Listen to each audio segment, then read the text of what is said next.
Hi all, എല്ലാവർക്കും unique അക്കാഡമിയിലേക്ക് സ്വാഗതം. അപ്പോൾ ഇന്ന് മുതൽ നമ്മളൊരു കറണ്ട് അഫെയറിൻ്റെ സീരീസ് ആരംഭിക്കുകയാണ് കേട്ടോ. Monthly current affair maximum content cover ചെയ്ത് നമുക്ക് പോകാൻ വേണ്ടിയിട്ട് ഉള്ള ഒരു സീരീസാണ്. അപ്പോൾ ഓഡിയോ ക്ലാസ്സസ് ആണ് പ്രൊവൈഡ് ചെയ്യുന്നത്. നിങ്ങൾക്ക് യാത്ര ചെയ്യുമ്പോഴും ജോലി ചെയ്യുമ്പോഴും ഒക്കെ കേൾക്കാൻ പാകത്തിലുള്ള ഒരു ഓഡിയോ ക്ലാസ് ആണ്.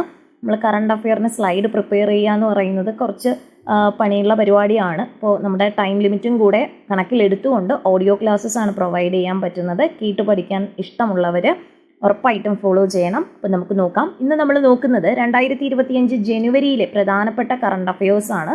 പല മെറ്റീരിയലിൽ നിന്നും കളക്ട് ചെയ്തിട്ടുള്ള കറണ്ട് അഫെയേഴ്സ് ആണ് നമ്മൾ എടുക്കുന്നത്. ഓക്കെ, അപ്പോൾ ഒന്നാമത്തേത് നിലവിലെ കേരള ഗവർണർ, നമ്മുടെ കേരള ഗവർണറാണ് രാജേന്ദ്ര ആർലേക്കർ. ഓക്കെ, ഇനി നമ്മുടെ ഈയിടെ അന്തരിച്ച MT വാസുദേവൻ നായരുടെ സ്മരണയ്ക്കായി സംസ്ഥാന സ്കൂൾ കലോത്സവ വേദിക്ക് നൽകിയിരുന്ന പേരാണ് MT നിള.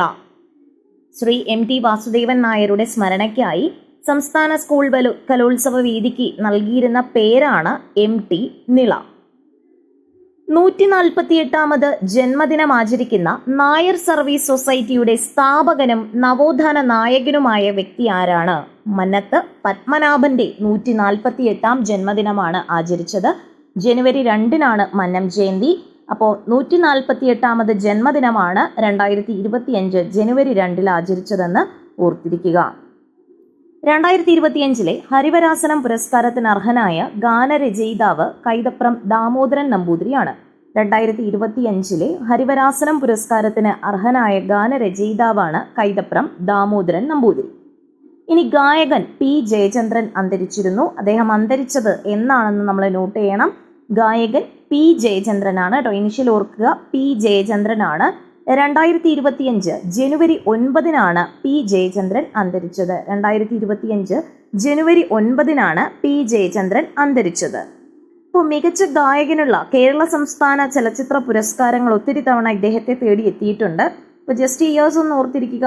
1972, 1978, 1999, 2004, 2015 എന്നീ വർഷങ്ങളിലാണ് മികച്ച ഗായകനുള്ള കേരള സംസ്ഥാന ചലച്ചിത്ര പുരസ്കാരം അദ്ദേഹം നേടുന്നത്. ഓക്കെ, അപ്പോൾ മരണപ്പെടുന്നത് 2025 ജനുവരി 9-നാണ്. 1972, 78, 99, 2004, 2015 എന്നീ വർഷങ്ങളിൽ മികച്ച ഗായകനുള്ള കേരള സംസ്ഥാന ചലച്ചിത്ര പുരസ്കാരം നേടുന്നു. ഇദ്ദേഹത്തിന് JC ഡാനിയൽ പുരസ്കാരം ലഭിക്കുന്നത് 2020-ലാണ്. JC ഡാനിയൽ പുരസ്കാരം ലഭിച്ചത് 2020-ലാണ്. ഓക്കെ, ഇനി നമ്മുടെ രാഷ്ട്രപതി ഡോക്ടർ രാജേന്ദ്ര പ്രസാദിൽ നിന്നും തങ്കവീണ സമ്മാനമായി നേടിയ പ്രശസ്ത വീണ വിദൂഷികി ഈയിടെ അന്തരിച്ചു. രാഷ്ട്രപതി ഡോക്ടർ രാജേന്ദ്ര പ്രസാദിന്റെ കാലത്ത് അദ്ദേഹത്തിന്റെ പക്കൽ നിന്നും തങ്കവീണ സമ്മാനമായി നേടുകയും 2025 ജനുവരിയിൽ അന്തരിക്കുകയും ചെയ്ത പ്രശസ്ത വീണ വിദൂഷിയാണ് N ലളിത. അപ്പോൾ N ലളിത ഏതു മേഖലയുമായി ബന്ധപ്പെട്ടിരിക്കുന്നു എന്ന് ചോദിച്ചാൽ വീണയാണ്. N ലളിത വീണയാണ്. ഇനി കൊളീജിയൻ നൽകിയ ശുപാർശ സർക്കാർ അംഗീകരിച്ചതോടെ രാഷ്ട്രപതി ദ്രൗപദി മുർമുവിന്റെ ഉത്തരവ് പ്രകാരം സുപ്രീം കോടതി ജഡ്ജിയായി നിയമിതനായ മലയാളിയാണ് ജസ്റ്റിസ് വിനോദ് ചന്ദ്രൻ. അല്ലെ, ഈയിടെ സുപ്രീം കോടതി ജഡ്ജിയായി നിയമിതനായ മലയാളിയാണ് ജസ്റ്റിസ് വിനോദ് ചന്ദ്രൻ. ചരിത്രകാരനും MES സംസ്ഥാന ജനറൽ സെക്രട്ടറിയുമായിരുന്ന പ്രൊഫസർ കടവനാട് മുഹമ്മദിന്റെ പേരിലുള്ള പുരസ്കാരം നേടിയത് ശശി തരൂരാണ്. ഓക്കെ, ഇനി അടുത്തൊരു അപ്പോയിന്റ്മെന്റ് ആണ്. നിലവിലെ ഡിജിറ്റൽ യൂണിവേഴ്സിറ്റിയുടെ വൈസ് ചാൻസലർ ആണ് ഡോക്ടർ സിസ തോമസ്. നിലവിലെ ഡിജിറ്റൽ യൂണിവേഴ്സിറ്റി വൈസ് ചാൻസലർ ആരാണ്? ഡോക്ടർ സിസ തോമസ് ആണ് നിലവിലെ ഡിജിറ്റൽ യൂണിവേഴ്സിറ്റിയുടെ വൈസ് ചാൻസലർ. ഓക്കെ, ഇപ്പോൾ ഡിജിറ്റൽ യൂണിവേഴ്സിറ്റിയുടെ വൈസ് ചാൻസലർ ആരാണ്? Doctor Ciza Thomas. വധശിക്ഷയ്ക്ക് വിധിക്കപ്പെടുന്ന കേരളത്തിലെ പ്രായം കുറഞ്ഞ വനിതാ കുറ്റവാളി അല്ലെ ഗ്രീഷ്മയാണ്. വധശിക്ഷയ്ക്ക് വിധിക്കപ്പെടുന്ന കേരളത്തിലെ പ്രായം കുറഞ്ഞ വനിതാ കുറ്റവാളിയാണ് ഗ്രീഷ്മ. ഇനി കുറച്ച് ബുക്കുകൾ രചയിതാക്കൾ ആരൊക്കെയാണെന്ന് നമ്മൾ അറിഞ്ഞിരിക്കണം. കാണായ്മ എന്ന ബുക്ക് രചിച്ചത് PF മാത്യൂസ് ആണ്. കാണായ്മ എന്ന പുസ്തകം ആരുടേതാണ്? PF മാത്യൂസിൻ്റെതാണ്. പറയാതെ വയ്യ എന്ന പുസ്തകം രചിച്ചത് മുൻ ക്യാബിനറ്റ് സെക്രട്ടറി ആയിരുന്ന KM ചന്ദ്രശേഖർ ആണ് പറയാതെ വയ്യ എന്ന പുസ്തകം രചിച്ചത്. ഇനി ഗുഡ് ടച്ച് ബാഡ് ടച്ച് എന്ന പുസ്തകം രചിച്ചത് doctor Arun B Nair. Good touch bad touch എന്ന പുസ്തകമാണെങ്കിൽ ഡോക്ടർ അരുൺ ബി നായർ ആണ്. അതുപോലെ ഇന്ദപ്നാണ്ടി എന്ന പുസ്തകം രചിച്ചത് എം കെ രാജനാണ്. ഇന്ദപ്നാണ്ടി എന്ന പുസ്തകം രചിച്ചത് എം കെ രാജനാണ്. എം കെ രാജനാണ് ഇന്ദപ്നാണ്ടി എന്ന പുസ്തകം രചിച്ചത്. അനാഹതം ഹൃദയതാളം അതേ ജീവന സംഗീതനാദം എന്ന ആശംസാ കവിത രചിച്ചത് ശ്രീകുമാരൻ തമ്പിയാണ്. ശ്രീകുമാരൻ തമ്പിയുടെ ആത്മകഥ ഒന്ന് ഓർത്തിരിക്കുക, ജീവിതം ഒരു പെൻഡുലം. ഓക്കെ, അപ്പൊ അനാഹതം ഹൃദയതാളം അതേ ജീവന സംഗീതനാദം എന്ന ആശംസാ ഗാനം രചിച്ചത് ശ്രീകുമാരൻ തമ്പിയാണ്. ഇനി മനോരഥം എന്ന നമ്മുടെ കവിതാ സമാഹാരം ആരുടേതാണെന്ന് ചോദിച്ചാൽ കലാമണ്ഡലം ഗോപി ആശാന്റേതാണ് മനോരഥം എന്ന കവിതാ സമാഹാരം. ഓക്കെ, അപ്പോൾ ഒരിക്കലും നമുക്ക് നോക്കാം ബുക്കുകൾ. കാണായ്മ ആരാണ്? PF മാത്യൂസ് ആണ് കാണായ്മ. ഗുഡ് ടച്ച് ബാഡ് ടച്ച് ആണെങ്കിൽ ഡോക്ടർ അരുൺ ബി നായർ. പറയാതെ വയ്യ ആരാണ്? മുൻ ക്യാബിനറ്റ് സെക്രട്ടറി ആയിരുന്ന KM ചന്ദ്രശേഖർ ആണ്. ഇന്ദപ്നാണ്ടി രചിച്ചത് എം കെ രാജനാണ്. അനാഹതം ഹൃദയതാളം അതേ ജീവന സംഗീതം ആശംസാഗാനം രചിച്ചത് ശ്രീകുമാരൻ തമ്പിയാണ്. മനോരഥം ആരുടെ കവിതാ സമാഹാരമാണ്? കലാമണ്ഡലം ഗോപിയുടേതാണ്. ഇനി ഗോഡ്സ് ഗൺസ് ആൻഡ് മിഷനറീസ് എന്ന പുസ്തകം രചിച്ചത് മനു പിള്ളയാണ്. ഗോഡ്സ് ഗൺസ് ആൻഡ് മിഷനറീസ് എന്ന പുസ്തകം രചിച്ചത് മനു പിള്ളയാണ്. ഇനി PJ ആന്റണി സാംസ്കാരിക സമുച്ചയം ഉദ്ഘാടനം ചെയ്യപ്പെടുന്നത് എവിടെയാണ്? കൊച്ചിയിലാണ്. PJ ആന്റണി സാംസ്കാരിക സമുച്ചയം ഉദ്ഘാടനം ചെയ്യപ്പെടുന്നത് കൊച്ചിയിലാണ്. PJ ആന്റണി സാംസ്കാരിക സമുച്ചയം ഉദ്ഘാടനം ചെയ്യപ്പെടുന്നത്. മലയാള സിനിമയ്ക്ക് ആദ്യമായി ഭരത് അവാർഡ് സമ്മാനിച്ച മഹാനടനായിരുന്നു PJ ആന്റണി. അതുപോലെ 1973 രാഷ്ട്രപതിയുടെ സ്വർണ്ണ മെഡലിന് അർഹമായ നിർമാല്യത്തിലെ വെളിച്ചപ്പാടിനാണ് ആ ഒരു ഭരത് അവാർഡ് ലഭിക്കുന്നത്. അപ്പോൾ മൂവി ഏതാണ്? നിർമാല്യം അല്ലെ? മികച്ച നടനുള്ള നാഷണൽ അവാർഡ് നേടിയ ആദ്യ വ്യക്തിയാണ് PJ ആന്റണി എന്ന് പറയുന്നത്. അപ്പോൾ PJ ആന്റണി സാംസ്കാരിക സമുച്ചയം എവിടെയാണ് വരുന്നത്? കൊച്ചിയിലാണ് വരുന്നത്. കൊച്ചിയിൽ കുട്ടികളുടെ രാജ്യാന്തര ശുചിത്വ ഉച്ചകോടിയിൽ 1ാം സ്ഥാനം നേടിയ ജില്ല. കുട്ടികളുടെ രാജ്യാന്തര ശുചിത്വ ഉച്ചകോടിയിൽ 1ാം സ്ഥാനം നേടിയ ജില്ലയാണ് കൊല്ലം ജില്ലയാണ് കുട്ടികളുടെ രാജ്യാന്തര ശുചിത്വ ഉച്ചകോടിയിൽ 1ാം സ്ഥാനം നേടിയത് കൊല്ലം ജില്ലയാണ്. സ്റ്റോക്ക് എക്സ്ചേഞ്ചുകൾക്ക് ഇതുവരെ സമർപ്പിച്ചിട്ടുള്ള കണക്കുകൾ പ്രകാരം വായ്പാ വളർച്ചയിൽ 1ാം സ്ഥാനത്ത് നിൽക്കുന്ന സംസ്ഥാനമാണ് നമ്മുടെ കേരളം. സ്റ്റോക്ക് എക്സ്ചേഞ്ചുകൾക്ക് ഇതുവരെ സമർപ്പിച്ചിട്ടുള്ള കണക്കുകൾ പ്രകാരം വായ്പാ വളർച്ചയിൽ 1ാം സ്ഥാനത്ത് നിൽക്കുന്ന സംസ്ഥാനമാണ് കേരളം. ഇനി കേരളത്തിലെ തുറമുഖങ്ങളെ ബന്ധിപ്പിച്ച് വിനോദസഞ്ചാര കപ്പൽ സർവീസ് വരുന്നത് എവിടെയാണ്? കൊല്ലത്താണ്. കേരളത്തിലെ തുറമുഖങ്ങളെ തമ്മിൽ ബന്ധിപ്പിച്ചുകൊണ്ട് വിനോദസഞ്ചാര കപ്പൽ സർവീസിന് തുടക്കമിടുന്നത് കൊല്ലം ജില്ലയിലാണ്. ഒരിക്കൽ കൂടെ, കേരളത്തിലെ തുറമുഖങ്ങളെ ബന്ധിപ്പിച്ച് വിനോദസഞ്ചാര കപ്പൽ സർവീസ് വരുന്നത് കൊല്ലത്താണ്. ഇനി നമ്മൾ നോക്കുന്നത് സ്കൂൾ കലോത്സവത്തെ കുറിച്ചാണ്. 2024 സംസ്ഥാന സ്കൂൾ കലോത്സവം 63ാമത് സംസ്ഥാന സ്കൂൾ കലോത്സവത്തെ കുറിച്ചാണ് നോക്കുന്നത്. വേദിയായത് നമ്മുടെ തിരുവനന്തപുരം ജില്ലയാണ് വേദിയായത്. ജേതാക്കൾ നമ്മുടെ തൃശ്ശൂർ ജില്ലയായിരുന്നു ജേതാക്കളായത്. 1008 പോയിന്റോട് കൂടിയാണ് തൃശ്ശൂർ ജില്ല ജയിച്ചത്. അപ്പോൾ നേരത്തെ നമ്മൾ പറഞ്ഞില്ലേ, നമ്മുടെ MT വാസുദേവൻ നായരുടെ ബഹുമാനാർത്ഥം നമ്മൾ കൊടുത്തിരുന്ന ഒരു പേരുണ്ട്. എന്തായിരുന്നു? സ്കൂൾ കലോത്സവ വേദിക്ക് നൽകിയിരുന്ന പേരായിരുന്നു MT നിള എന്നും ഓർത്തിരിക്കുക. ഇനി സംസ്ഥാന ബഡ്സ് കലോത്സവമാണ്. അതിൽ ജേതാക്കളായത് വയനാടാണ് ജേതാക്കളായത്. വേദി കൊല്ലം ജില്ലയായിരുന്നു. സംസ്ഥാന ബഡ്സ് കലോത്സവ വേദി എന്ന് പറയുന്നത് കൊല്ലമാണ്. 2024 സംസ്ഥാന ബഡ്സ് കലോത്സവ വേദി കൊല്ലം ജില്ലയായിരുന്നു. വിജയികളായത് വയനാട് ജില്ലയാണ് വിജയികളായത്. കേരളത്തിൽ പ്രവാസികൾക്ക് മാത്രമായി ഒരു വ്യവസായ പാർക്ക് തുടക്കുന്നത് ഏത് ജില്ലയിലാണ്? NRI പാർക്ക് എന്നാണ് പറയുന്നത്. കേരളത്തിൽ പ്രവാസികൾക്ക് മാത്രമായിട്ടൊരു വ്യവസായ പാർക്ക് ആരംഭിക്കുന്നത് കണ്ണൂർ ജില്ലയിലെ കിൻഫ്ര വ്യവസായ പാർക്കിലാണ് കേരളത്തിൽ പ്രവാസികൾക്ക് മാത്രമായി വ്യവസായ പാർക്ക് തുടങ്ങുന്നത്. ഓക്കെ, അപ്പോൾ കേരളത്തിൽ പ്രവാസികൾക്ക് മാത്രമായി വ്യവസായ പാർക്ക് തുടങ്ങുന്നത് കണ്ണൂർ ജില്ലയിലാണ്. അടുത്തത് ഭിന്നശേഷിക്കാർക്ക് ഈന്തപ്പന ഉൽപ്പന്നങ്ങൾ വിറ്റഴിച്ച് വരുമാനം നേടാനുള്ള അതുല്യമായൊരു സംരംഭമാണ് ഇടം. അപ്പോൾ ഇടം എന്ന ആ ഒരു പദ്ധതി ആരുമായി ബന്ധപ്പെട്ടിരിക്കുന്നു എന്ന് ചോദിച്ചാൽ ഭിന്നശേഷിക്കാരുമായി ബന്ധപ്പെട്ടിരിക്കുന്നു. എന്താണ് ആ പദ്ധതിയുടെ ഉദ്ദേശം എന്ന് ചോദിച്ചാൽ ഈന്തപ്പന ഉൽപ്പന്നങ്ങൾ വിറ്റഴിച്ച് അവർക്ക് വരുമാനം നേടിയെടുക്കാനുള്ള ഒരു പദ്ധതിയാണ് ഇടം എന്ന് പറയുന്നത്. ഭിന്നശേഷിക്കാർക്ക് ഈന്തപ്പന ഉൽപ്പന്നങ്ങൾ വിറ്റഴിച്ച് വരുമാനം നേടാനുള്ള ഒരു സംരംഭമാണ് ഇടം എന്ന് പറയുന്നത്. ഇടത്തിൻ്റെ ഫുൾ ഫോം ഓർത്തിരിക്കുക, initiative of differently abled movement. Initiative of differently abled movement എന്നതാണ് ഇടത്തിൻ്റെ ഫുൾ ഫോം എന്ന് പറയുന്നത്. ഓക്കെ, ഇനി അടുത്ത് നമ്മൾ നോട്ട് ചെയ്യേണ്ട ഒരു ക്വസ്റ്റ്യൻ ആണ്.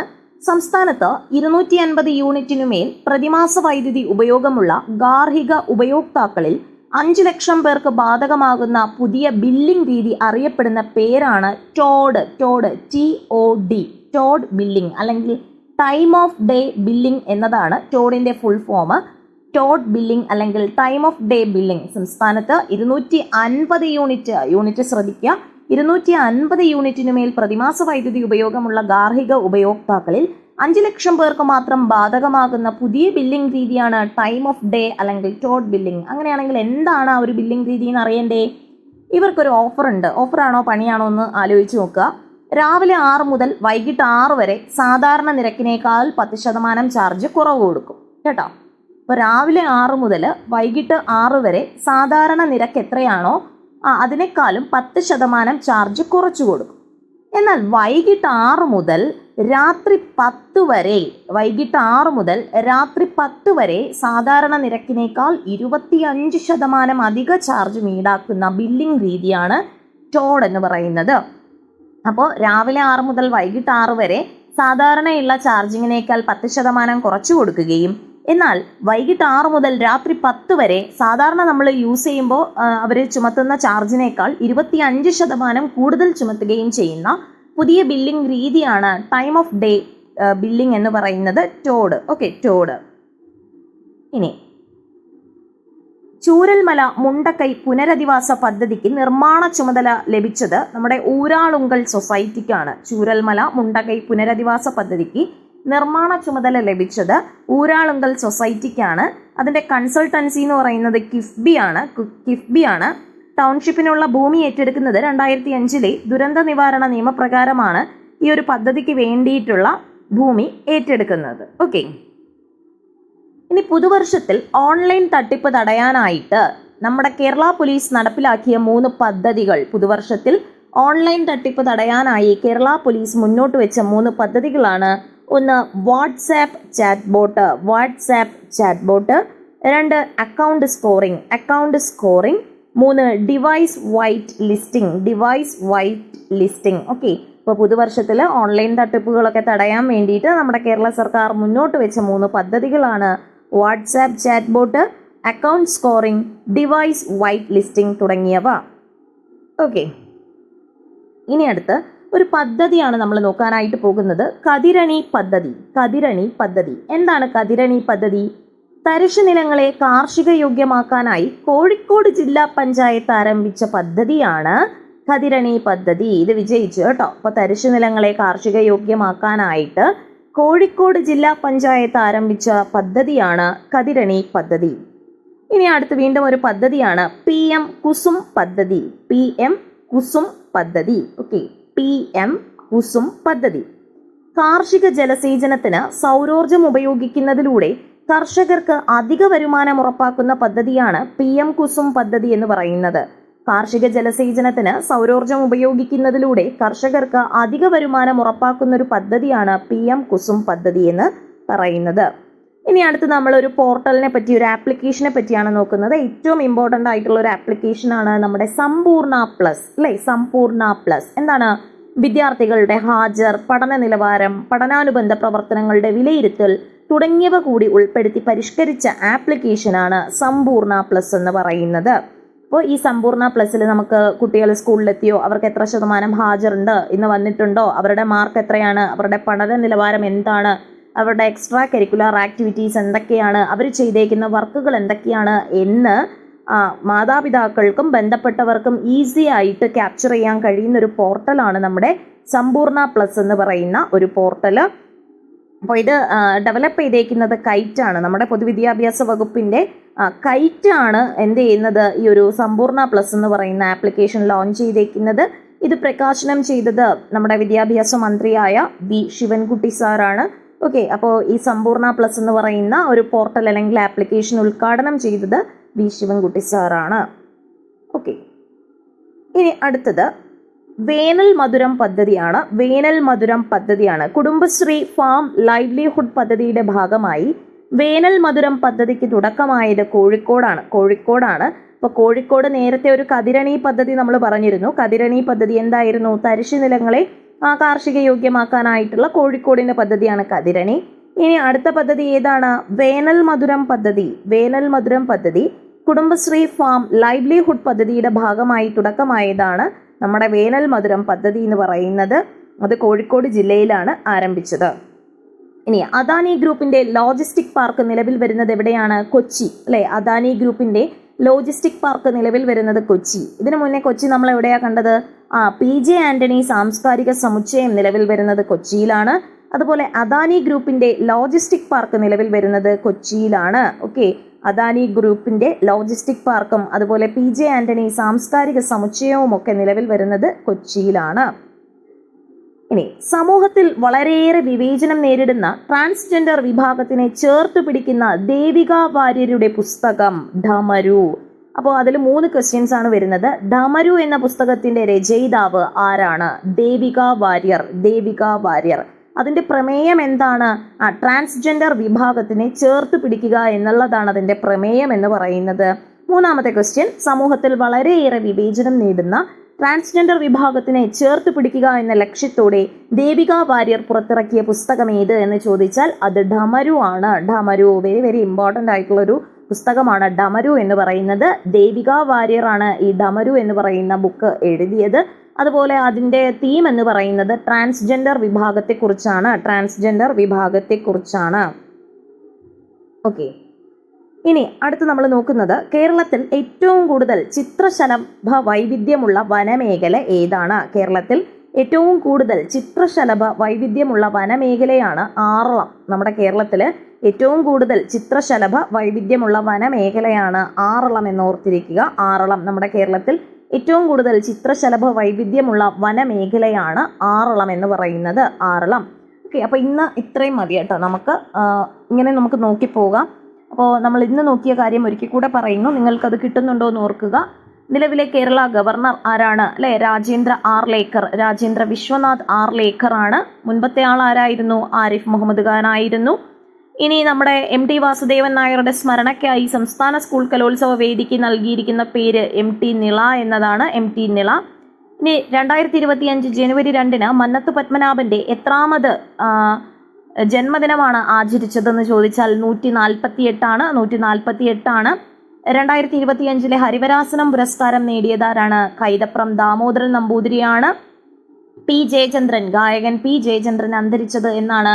2025 ജനുവരി 9 അദ്ദേഹത്തിന് എത്ര തവണ? 5 തവണ മികച്ച ഗായകനുള്ള കേരള സംസ്ഥാന പുരസ്കാരം ലഭിച്ചിരുന്നു. 5 തവണയാണ്. 1972, 78, 99, 2004, 2015 എന്നീ വർഷങ്ങളിലാണ്. 2020 JC ഡാനിയൽ പുരസ്കാരം ലഭിച്ചു. അതുപോലെ നമ്മുടെ എൻ ലളിത നമ്മുടെ ഡോക്ടർ രാജേന്ദ്ര പ്രസാദിൽ നിന്നും തങ്കവീണ സമ്മാനമായി നേടിയിരുന്ന വീണ വിദൂഷിയാണ് എൻ ലളിത എന്ന് ഓർത്തിരിക്കുക. അടുത്തിടെ സുപ്രീം കോടതിയുടെ ജഡ്ജിയായി നിയമിതനായ മലയാളിയാണ് ജസ്റ്റിസ് വിനോദ് ചന്ദ്രൻ എന്ന് പറയുന്നത്. അതുപോലെ പ്രൊഫസർ കടവനാട് മുഹമ്മദിന്റെ പേരിലുള്ള പുരസ്കാരം നേടിയത് ശശി തരൂരാണ്. ഡിജിറ്റൽ യൂണിവേഴ്സിറ്റിയുടെ വൈസ് ചാൻസലർ ആരാണ്? ഡോക്ടർ സിസ തോമസ് ആണ് ഡിജിറ്റൽ യൂണിവേഴ്സിറ്റിയുടെ വൈസ് ചാൻസലർ. വധശിക്ഷയ്ക്ക് വിധിക്കപ്പെടുന്ന കേരളത്തിലെ ഏറ്റവും പ്രായം കുറഞ്ഞ വനിതാ കുറ്റവാളിയാണ് ആര്? ഗ്രീഷ്മ എന്ന് പറയുന്നത്. അതുപോലെ കുറച്ച് ബുക്കുകൾ നമ്മൾ പരിചയപ്പെട്ടു. കാണായ്മ PF മാത്യൂസിൻ്റെതാണ്. ഗുഡ് ടച്ച് ബാഡ് ടച്ച് ആരുടേതാണ്? അരുൺ ബി നായറിൻ്റെതാണ്, അല്ലെ? ഡോക്ടർ അരുൺ ബി നായറിൻ്റെതാണ്. പറയാതെ വയ്യ KM ചന്ദ്രശേഖറിൻ്റെതാണ്. എന്തപ്നാണ്ടി MK രാജൻ. അനാഹതം ഹൃദയതാളം അതേ ജീവന സംഗീതനാദം ആരുടെ ആശംസാ കവിതയാണ്? ശ്രീകുമാരൻ തമ്പിയുടേതാണ്. ഇനി മനോരഥം എന്ന കവിതാ സമാഹാരം രചിച്ചത് കലാമണ്ഡലം ഗോപി ആശാനാണ്. Then Gods Guns and Missionaries Manu പിള്ളയുടെ പുസ്തകമാണ്. PJ ആന്റണി സാംസ്കാരിക സമുച്ചയം നിലവിൽ വരുന്നത് കൊച്ചിയിലാണ്. ഇനി കുട്ടികളുടെ രാജ്യാന്തര ശുചിത്വ ഉച്ചകോടിയിൽ 1-ാം സ്ഥാനം നേടിയത് കൊല്ലം ജില്ലയാണ്. കൊല്ലമാണ്. അതുപോലെ കേരളത്തിൽ തുറമുഖങ്ങളെ ബന്ധിപ്പിച്ച് വിനോദസഞ്ചാര കപ്പൽ സർവീസ് ആരംഭിക്കുന്നത് കൊല്ലം ജില്ലയിലാണ്. നമ്മുടെ കേരളത്തിലെ തുറമുഖങ്ങളെ തമ്മിൽ ബന്ധിപ്പിച്ച് വിനോദസഞ്ചാര കപ്പൽ സർവീസിന് തുടക്കം കുറിക്കുന്നത് കൊല്ലം ജില്ലയിലാണ്. സംസ്ഥാന സ്കൂൾ കലോത്സവം 2024 എത്രാമത്തെയായിരുന്നു? 63-ാമത്തെയായിരുന്നു. വേദി തിരുവനന്തപുരം ജില്ലയാണ്. വിജയികളായത് തൃശൂർ ജില്ലയാണെന്ന് ഓർത്തിരിക്കുക. എന്നാൽ സംസ്ഥാന ബഡ്സ് കലോത്സവത്തിന്റെ വേദിയായത് കൊല്ലം ജില്ലയാണ്. വിജയികളായത് വയനാട്. കേരളത്തിൽ പ്രവാസികൾക്ക് മാത്രമായിട്ട് ആരംഭിച്ച ഒരു വ്യവസായ പാർക്കാണ് കണ്ണൂരിലെ കിൻഫ്ര വ്യവസായ പാർക്ക് എന്ന് പറയുന്നത്. ഓക്കെ, ഒരു പ്രവാസികൾക്ക് മാത്രമായിട്ട് വ്യവസായ പാർക്ക് തുടങ്ങുന്നത് കണ്ണൂരിലാണ്. അത് കിൻഫ്ര വ്യവസായ പാർക്കിലാണ് ആരംഭിക്കുന്നത്. ഇനി നമ്മളൊരു പദ്ധതിയാണ് നമ്മൾ പഠിച്ചത്, ഇടം അല്ലെ. ഇടം എന്തായിരുന്നു? ട്രാൻസ്ജെൻഡേഴ്സിന് വേണ്ടിയിട്ടായിരുന്നു. ഭിന്നശേഷിക്കാർക്ക് വേണ്ടിയിട്ടുള്ളതായിരുന്നു ഇടം എന്ന് പറയുന്ന പദ്ധതി. ഭിന്നശേഷിക്കാർക്ക് വേണ്ടിയിട്ടുള്ള പദ്ധതിയാണ് ഇടം. അവർക്ക് ഈന്തപ്പന ഉൽപ്പന്നങ്ങളൊക്കെ വിറ്റഴിച്ച് വരുമാനം നേടാനുള്ള ഒരു സംരംഭമായിരുന്നു Idam. Initiative of differently abled movements എന്നതാണ് ഇടത്തിന്റെ ഫുൾ ഫോം എന്ന് പറയുന്നത്. ഇനി നമ്മൾ time of day ToD billing എന്താണെന്ന് നമ്മൾ പഠിച്ചിരുന്നു. എന്താണ്? രാവിലെ 6 മുതൽ വൈകിട്ട് 6 വരെ നിലവിലുള്ള നിരക്കിനേക്കാൾ 10% കുറച്ചു കൊടുക്കുകയും എന്നാൽ വൈകിട്ട് 6 മുതൽ രാത്രി 10 വരെ നിലവിലുള്ളതിനേക്കാൾ 25% ചാർജ് കൂട്ടിയെടുക്കുകയും ചെയ്യുന്ന ഒരു സംരംഭമാണ് time of day ToD billing എന്ന് പറയുന്നത്. ചൂരൽമല മുണ്ടകൈ പുനരധിവാസ പദ്ധതിക്ക് നിർമ്മാണ ചുമതല നമ്മുടെ ഊരാളുങ്കൽ സൊസൈറ്റിക്കാണ്. ഇനി നമ്മൾ പറഞ്ഞത് കതിരണി പദ്ധതി. എന്താണ് കതിരണി പദ്ധതി? തരിശുനിലങ്ങളെ കാർഷിക യോഗ്യമാക്കാനായിട്ട് കോഴിക്കോട് ജില്ലാ പഞ്ചായത്ത് ആരംഭിച്ച പദ്ധതിയാണ് കതിരണി പദ്ധതി. എന്നാൽ PM കുസും പദ്ധതി സൗരോർജ്ജവുമായി ബന്ധപ്പെട്ടിരിക്കുന്നു. കാർഷിക ജലസേചനത്തിന് സൗരോർജ്ജം ഉപയോഗിക്കുന്നതിലൂടെ കർഷകർക്ക് അധിക വരുമാനം ഉറപ്പാക്കുന്ന പദ്ധതിയാണ് PM കുസും പദ്ധതി. ഇനി നമ്മളൊരു പോർട്ടൽ അല്ലെങ്കിൽ ആപ്ലിക്കേഷൻ സമ്പൂർണ്ണ പ്ലസ് പഠിച്ചിരുന്നു. എന്താണ്? വിദ്യാർത്ഥികളുടെ ഹാജർ, പഠന നിലവാരം, പഠനാനുബന്ധ പ്രവർത്തനങ്ങൾ, വിലയിരുത്തൽ തുടങ്ങിയവയൊക്കെ ലഭ്യമാക്കുന്ന ഒരു പോർട്ടലാണ് സമ്പൂർണ്ണ പ്ലസ് എന്ന് പറയുന്നത്. ഇത് വികസിപ്പിച്ചത് കൈറ്റാണ്. പ്രകാശനം ചെയ്തത് വിദ്യാഭ്യാസ മന്ത്രിയായ ശ്രീ ശിവൻകുട്ടിയാണ്. ഓക്കെ, ഇനി നമ്മൾ അടുത്ത് പറഞ്ഞത് വേനൽ മധുരം പദ്ധതിക്ക് തുടക്കം കുറിച്ചത് കോഴിക്കോട് ജില്ലയാണ്. വേനൽ മധുരം പദ്ധതി. അതുപോലെ അദാനി ഗ്രൂപ്പിന്റെ ലോജിസ്റ്റിക് പാർക്ക് നിലവിൽ വരുന്നത് കൊച്ചിയിലാണ്. PJ ആന്റണി സാംസ്കാരിക സമുച്ചയവും അദാനി ഗ്രൂപ്പിന്റെ ലോജിസ്റ്റിക് പാർക്കും കൊച്ചിയിലാണ് വരുന്നത്. ഇനി നമ്മൾ പറഞ്ഞത് ഡമരു എന്ന് പറയുന്ന ഒരു ബുക്കിനെ പറ്റിയാണ് പറഞ്ഞത്. ദേവിക വാര്യറാണ് ഈ ഡമരു എന്ന് പറയുന്ന പുസ്തകത്തിന്റെ രചയിതാവ്. ട്രാൻസ്ജെൻഡർ വിഭാഗത്തിനെ കുറിച്ച് പ്രതിപാദിക്കുന്നതായിരുന്നു ഇതിലെ തീം എന്ന് പറയുന്നത്. ഓക്കെ, അപ്പൊ ഡമരു ദേവിക വാര്യരുടെ പുസ്തകമാണ്. ട്രാൻസ്ജെൻഡർ വിഭാഗത്തിനെ ചേർത്ത് പിടിക്കുക എന്നൊരു ലക്ഷ്യത്തോടു കൂടിയാണ് ഈ ഒരു ബുക്ക് പബ്ലിഷ് ചെയ്യുന്നത്. ഓക്കെ, അപ്പോൾ ഇന്നത്തെ ഇത്രയും ടോപ്പിക്ക് നിങ്ങൾക്ക് മനസ്സിലായി എന്ന് വിചാരിക്കുന്നു. തുടർന്ന് ക്ലാസ്സുകളൊക്കെ വേണമെങ്കിൽ നിങ്ങൾ അറിയിക്കുക. ഓഡിയോ ക്ലാസ് ഇഷ്ടപ്പെട്ടാൽ നിങ്ങൾ അറിയിക്കുക. നിങ്ങളുടെ അഭിപ്രായങ്ങളൊക്കെ കമൻ്റായിട്ട് അറിയിക്കുക. കൂട്ടുകാർക്കൂടി ഷെയർ ചെയ്ത് കൊടുത്ത് ചാനൽ സപ്പോർട്ട് ചെയ്യുക. Happy learning. Thank you all.